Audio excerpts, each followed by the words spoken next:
యుద్ధం మిగిలే ఉన్నది ఆర్మూరులోనా, సిద్ధం గమ్మన్నాడు మన రాకేశల్లా.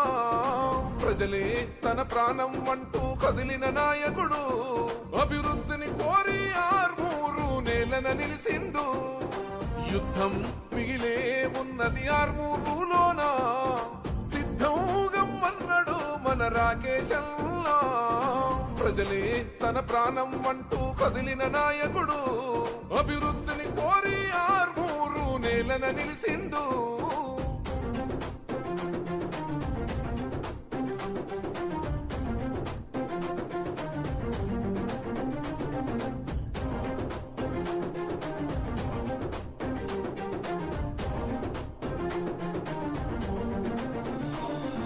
లంకాపూరు గడ్డ మీద ఓ పొద్దై పొడిసిండు, కన్ను మూసిన తల్లిని చూసి కొలత చెందినాడు.